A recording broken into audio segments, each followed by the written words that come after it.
আমি কিন্তু আমার বাসার যে বাজিঘর পাখিগুলো আছে ওইগুলোর দরজা খোলাই রেখেছি। দেখুন, দরজাটা কিন্তু খোলা, কিন্তু ওরা যাচ্ছে না। ওদেরকে আসলে আমি কষ্ট দিতে চাই না, কারণ প্রচণ্ড গরম, বারান্দাতেও রোদ আসে, তাই উপরে দিয়ে একটা গামছা দিয়ে দিয়েছি। আর ওদেরকে কিন্তু দরজাগুলো খুলে রেখেছি। এগুলো প্রায় 1 বছর 2 মাসের মতো আমার বাসায় আছে। এখন আমি চাই আসলে ওরা যেন কষ্ট না পায়, এই জন্য আমি কিন্তু এই দেখুন দরজাটা কিন্তু খুলে রাখছি।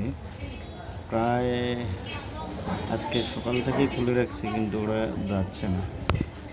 জানি না ওরা যাবে কি না। তবে আমার কবুতরগুলো যেদিন থেকে আসলে কিছু দুষ্ট, কি বলবো, শিয়াল নাকি বিড়াল খেয়ে ফেলেছে, ওই দিন থেকে আসলে পোষা পাখির প্রতি আমার আর ইচ্ছে নাই যে তাদেরকে আসলে আটক করে রাখি।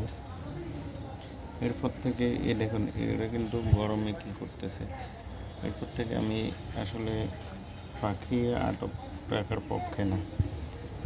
তো মোটামুটি ওদের দরজাগুলো খুলে দিয়েছি। খুলে দেওয়ার পরও ওরা যাচ্ছে না। ওদেরকে খাবার দাবার দেওয়া আছে। ওদের ইচ্ছে, এখানে যদি ভালো না লাগে তারা চলে যাবে, এই উদ্দেশ্যে।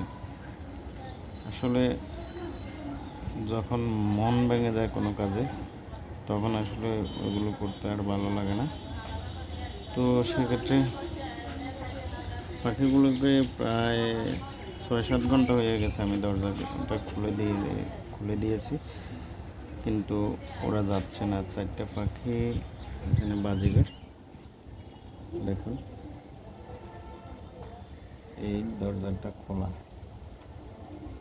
আমি চাই আসলে তারা যেন চলে যায় তাদের আপন ঠিকানা, কিন্তু এগুলো আসলে আমাদের দেশীয় পাখি না। বাজিঘরটা আসলে দেশীয় পাখি না, এগুলো আসলে বাইরের পাখি। তাই ওরা যাবে কি না এটাও সন্দেহ আছে।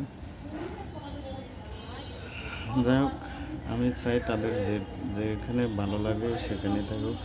এখানে যদি ভালো লাগে তাও আমি আসলে খাবার দিয়ে রাখবো। তারা ইচ্ছে হলে থাকবে, না হয় চলে যাবে, এটাই মূল কথা। দেখা যাক কি হয়। তবে আমি চাই তারা যেন চলে যায়। দেখুন।